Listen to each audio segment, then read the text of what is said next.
Ce jour est dédié pour la guérison complète et rapide de Sarah Bat Hana, Bezor Tachem. Alors, la question de Dan, de nouveau. Alors, est-ce que vous pouvez parler du maaser? Par exemple, est-ce que c'est une halakha, une coutume? Le maaser, est-ce que c'est une coutume? Est-ce que c'est une halakha? D'où ça provient? Combien? Qui? Quoi? Comment? Ok. Du temps où nous habitons sur la terre d'Israël et la majorité de l'économie était basée sur la production agricole, la Torah ordonne de faire des prélèvements. Ça veut dire que si j'ai un champ, ou même si j'ai acheté maintenant de la production agricole, je vais donner une partie au Kohen, environ 1/50 de la production, donner 10% au Lévi. Le Lévi donne 10% de ce qu'il a reçu, donc 1% du total au Kohen. Et les années 1, 2, 4, 5 du cycle, parce qu'on a un cycle de cette année, cette Zibun, d'accord, 7, Sab'a, d'accord, Sheva en hébreu, d'accord, donc on a un cycle de 7 années. Durant le cycle, les années 1, 2 et 4, 5, on donne aussi le Maaser Sheni. Ce Maaser Sheni, à l'époque, il fallait prendre 10% après qu'on a donné 10% au Lévi, il ne reste que 90%. Donc 10% de ça, ça fait 9% du total. 9% des fruits qu'on avait, on les amenait à Jérusalem, on les mangeait en sainteté. On les rendait, on dit ça c'est le Maaser Sheni, ça devient saint, il fallait le manger en sainteté à Jérusalem.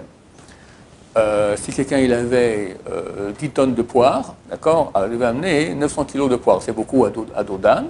Alors qu'est-ce qu'il pouvait faire? Il pouvait faire passer la valeur des poires sur des pièces d'argent, prendre les pièces d'argent, venir à Jérusalem, mais ici acheter du poisson, de la viande, tout ce qui est nourriture, à part deux petits, trois trucs qu'on ne peut pas, d'accord, de nourriture, il pouvait acheter et manger pour cette somme-là. Évidemment, il devait rester ici des mois alors qu'il a ses poiriers, donc il doit s'occuper. Alors il laissait un fils à Jérusalem à la yeshiva, comme ça, et voilà, tu te nourris de ça.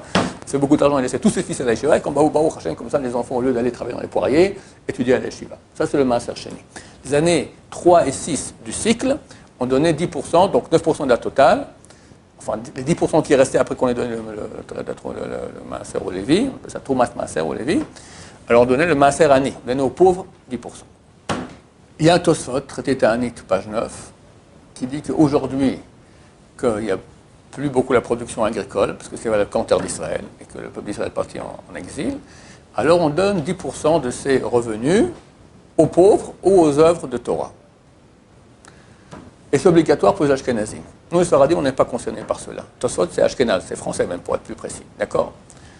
Donc les Ashkenazim sont tenus de donner 10% de leurs revenus. Ce n'est pas une coutume, c'est une obligation. Les Sfaradim, pas.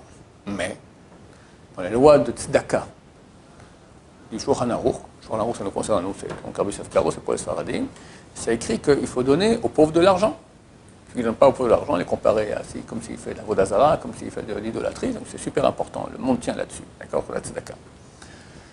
C'est marqué dans la Torah, Dei Marsorot. Tu lui donneras Dei Marsorot, tout ce dont il a besoin. Ok, moi je gagne 2000 euros par mois, je lui donne 200 euros par mois et il ne va pas pouvoir payer même pas sa location. D'accord? Alors comment je peux faire donner tout? Alors les sages d'Israël, ils ont dit, tu donnes tout ce qu'il a besoin jusqu'à concurrence de 10% de tes revenus. D'accord? Si ça lui suffit 100 euros, je donne 100 euros. S'il a besoin de 200 et que moi je gagne 2000, je lui donne 200. D'accord? Pas plus. Enfin, on peut donner plus, parce que l'obligation s'arrête ici. Donc en fait, en fin de compte, qu'on soit Sfarad ou Ashkenaz, il faut donner. La seule différence, c'est qu'un Ashkenaz, on dira, ça s'appelle Maaser, et un Sfarad, on appellera Sfarad Tzedaka. Mais dans tous les cas, c'est quand même 1/10 des revenus. Donc ça change presque absolument rien sur le terrain. Maintenant, sur quoi on calcule ces revenus-là? Alors, normalement, sur la paye qu'on reçoit ou le bénéfice d'une affaire que j'ai faite.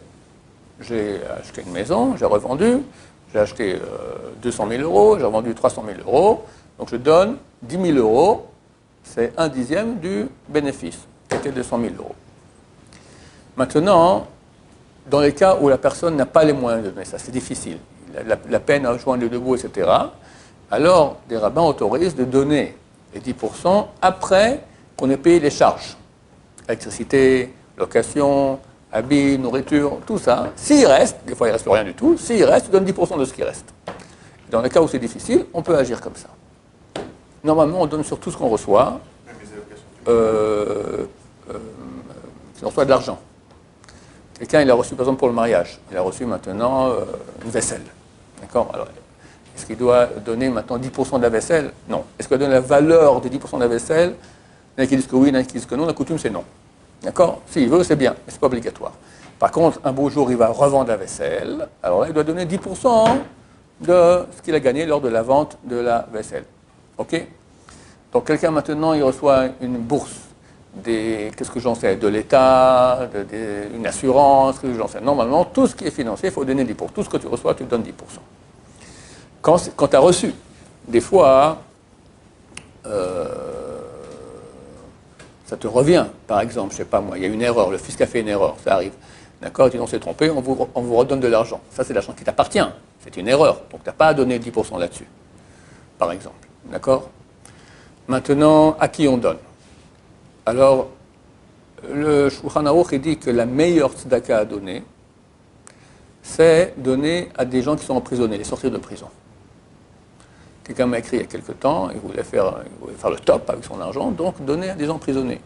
Pour la question, est-ce qu'on paye aussi pour l'avocat qui le sort de prison, qui, quoi, comment on fait ça? Alors j'ai parlé à un rat, il m'a dit non, c'est fini ça. De quoi on parle? On parle des prisons comme les prisons syriennes à l'époque, ou coréennes, ou peut-être Corée du Nord aujourd'hui, d'accord, ou peut-être chinoises, je ne sais pas.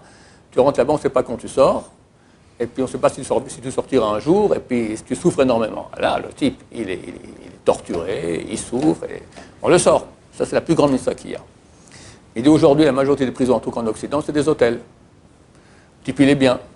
Et il m'a dit, c'est même mieux qu'il reste en prison, parce que s'il sort, il va faire des bêtises. D'accord? Il n'y a pas de boîte en prison, il n'y a pas de prostituées, il n'y a pas de machin, donc c'est bien, il fait moins pécher là-bas, qu'il y reste, c'est peut-être bien qu'il fasse un petit séjour là-bas. Donc c'est plus la meilleure tzedaka. Quelle meilleure tzedaka, me dit-il? Donner à des bnei Torah, des gens qui étudient la Torah, qui d'habitude sont pauvres. Parce qu'il y a une mitzvah d'aider la Torah, et une mitzvah d'aider les pauvres.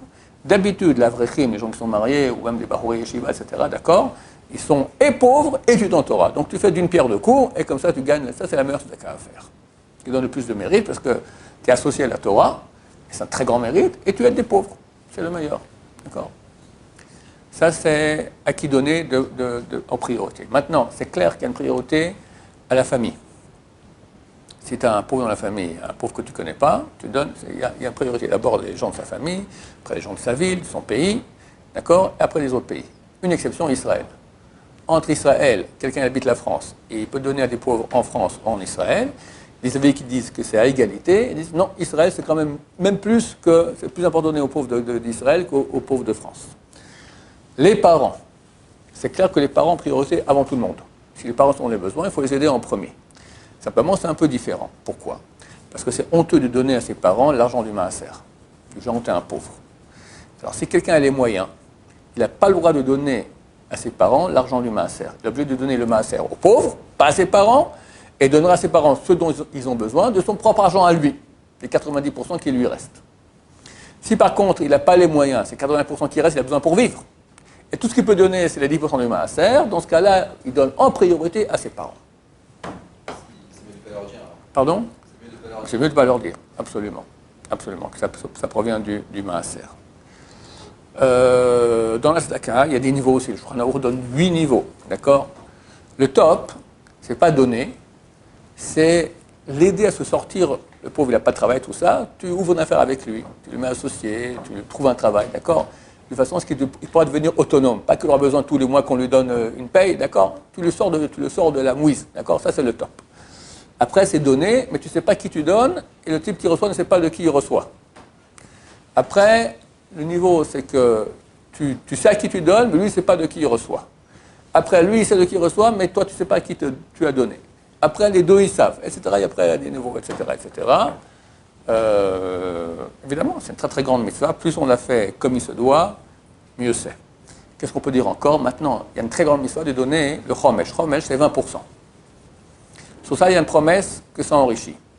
Est-ce que ça marche? Non, pas forcément. Parce que les poskim, le Abraham Kanessi, entre autres, il a écrit là-dessus, qu'il y a beaucoup de bonnes raisons qui peuvent faire que même quand tu donnes le chomesh, tu ne vas pas devenir riche. Pourquoi? Peut-être que Dieu l'a fixé dans le monde que tu vas mourir. D'accord?